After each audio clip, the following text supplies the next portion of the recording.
Hello friends, आप बड़े खुशनसीब हो। जेडबल मेंस के रिजल्ट आने के साथ साथ ही आप देश के 2.5 लाख टॉपर्स में आ चुके हो।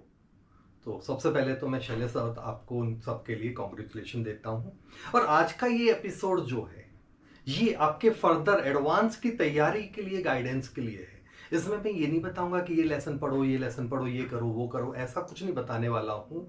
देखो, अब 2.5 लाख बच्चों में हो, कुछ तो दिमाग है कि 12-14 लाख जो बच्चों ने एग्जाम दिया उनमें से रिफाइन होके आए हो, तो कुछ तो दिमाग है, कुछ तो प्रिपरेशन आपका है।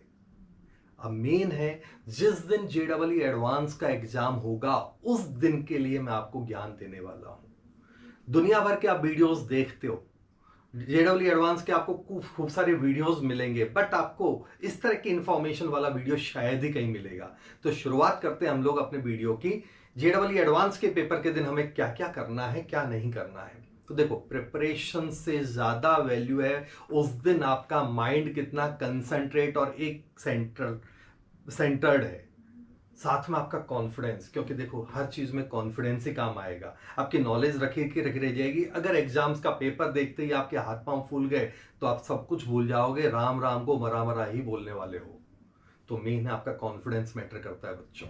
तो सबसे पहला मूल मंत्र है, पेपर कैसा ही आए, इजी आए तो उछल के ओवर कॉन्फिडेंस मत होना, और टफ आए तो घबराना मत, क्योंकि टफ है तो पूरी दुनिया के लिए है। ये सबसे पहला पॉइंट है, क्योंकि मैंने अपने 25 साल के कैरियर में ऐसा बहुत सी बार देखा है, और एवरी ईयर ऐसा होता है कि 2.5 लाख बच्चे में से 2.25 लाख बच्चे एग्जाम देने जा रहे हैं। पहला पेपर वो देते हैं, पहले पेपर के बाद उनको लगता है कि अब पहला पेपर ही अच्छा नहीं हुआ तो अब दूसरा पेपर अटेम्प्ट करके क्या करें, तो 25,000 बच्चे फिर गायब हो जाते हैं। तो फाइनली जो लिस्ट बनती है 2.5 लाख में से नहीं बनती, 2 लाख के आसपास में से ही बनती है। आपको ऐसी गलती नहीं करनी है, पहला पेपर टफ भी है, अच्छा भी नहीं हुआ है, उतना भी गंदा नहीं हुआ होगा कि आप दूसरा पेपर अटेम्प्ट ही ना करो। आपको दूसरा पेपर अटेम्प्ट करना है विथ फुल कॉन्फिडेंस, ये मानना कि पेपर अगर आपके लिए टफ है और आपने तैयारी की है तो दुनिया भर के लिए टफ है, आप अकेले नहीं हो।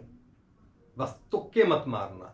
एडवांस कभी भी तुक्का बेस नहीं चलता, एडवांस में आपको लॉजिक बेस चलना है। तो पेपर सॉल्व करने की जल्दी मत करना, तरीके से पेपर सॉल्व करना।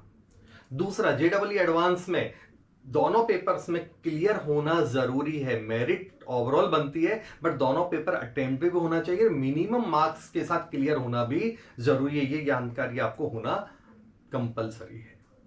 जब पेपर सॉल्व करो तो पेपर सॉल्व करने में एक मूल मंत्र ध्यान रखना, आपका फेवरेट सब्जेक्ट फिजिक्स है कि मैथ्स है, कोई फर्क नहीं पड़ता, बट पेपर हमेशा केमिस्ट्री सॉल्व करना, उसके बाद फिजिक्स सॉल्व करना, उसके बाद मैथ सॉल्व करना।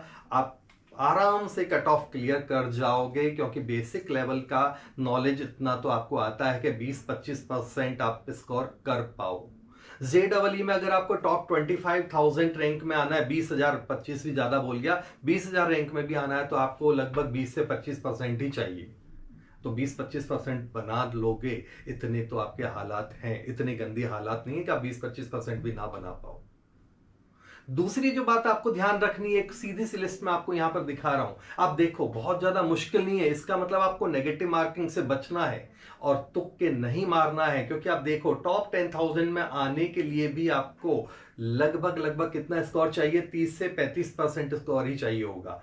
पेपर किस साल कितना टफ है उसके ऊपर है, बट पिछले साल 10 साल 15 साल का रिकॉर्ड बताता है कि टॉप 10,000 रैंक बन जाती है, वो बन जाती है 30 से 35% में। तो आपको कोई 70-80% नहीं बनाना है। और आप देखो, आप रैंक देखो, ऑल इंडिया रैंक बन जाती है 80% के ऊपर में, तो आप डबल डिजिट में आ रहे हो, क्योंकि टॉप 100 आते आते 70s में पहुंच जाता है स्कोर। तो फालतू के तुक्के मार के अपना कैरियर बर्बाद मत करो, बहुत इजीली कॉन्फिडेंस के साथ पेपर फेस करो। 25% 30% लाना कोई बहुत बड़ी बात नहीं है। थैंक यू, मिलते हैं अगले एपिसोड में।